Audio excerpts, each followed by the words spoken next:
Les deux sont vraiment très compatibles, je trouve. C'est prendre une vague pour aller vers plus d'autonomie dans la pratique à la maison. C'est une occasion, en fait. Je pense qu'il faut plutôt le voir comme ça. Ouais, et puis en plus, dans ton approche, comme tu parles d'une routine, en fait, on a besoin d'avoir cet outil digital parce qu'on ne va pas aller tous les jours, enfin certains peuvent, mais on ne va pas aller tous les jours en cours de yoga en présentiel. C'est, selon moi, ce que permet vraiment l'outil digital, c'est une appropriation du yoga à la maison. Quand je parle d'autonomie, je parle aussi d'appropriation, c'est que le yoga, plus que des tas d'autres disciplines, selon moi, c'est vraiment quelque chose qu'on est censé ressentir à l'intérieur. C'est pas la beauté d'une posture vue de l'extérieur, c'est pas la couleur de notre pantalon, c'est vraiment quelque chose qu'on ressent. Et quoi de mieux que d'être à la maison pour être encore un petit peu plus à l'intérieur de notre corps, encore un petit peu plus à l'intérieur de notre respiration. C'est une vraie hygiène de vie qu'on ramène au quotidien. Et tout de suite, ce qui me fait tilt aussi, c'est qu'en fait, quand tu es chez toi, t'es en plus libéré du regard des autres ou des contraintes liées à l'endroit, etc.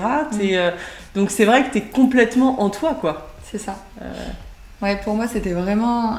C'est ça que j'ai beaucoup aimé dans la mise en place d'un outil digital. C'est tout premier confinement, j'avais mis en place des cours Zoom.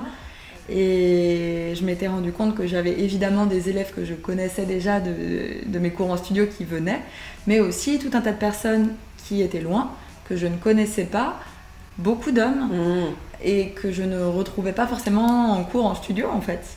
Et je me suis posé la question, pourquoi est-ce qu'ils sont présents, notamment les hommes, pourquoi est-ce qu'ils sont présents ?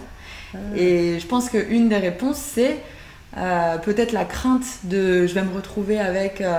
15 nanas, tout un tas de nanas souples, etc. Moi je sais pas comment faire, c'est la première fois que je prends un cours de yoga, peut-être que cette peur là elle était plus là et pour moi je trouve que c'est hyper important, c'est clair, et c'est génial de pouvoir pratiquer de chez soi sans avoir cette peur là, peut-être dans un premier temps, ce qui va permettre ensuite à la personne de pouvoir franchir le pas d'un studio de yoga. En fait je trouve que les cours en ligne, pour plein de raisons différentes, notamment celle-ci, de pouvoir être tout seul chez soi, aussi pour des raisons budgétaires clairement, c'est donner un peu plus accès à tous au yoga. C'est la raison pour laquelle à la base je me suis formée quand même, de rendre ça disponible et accessible à tout le monde.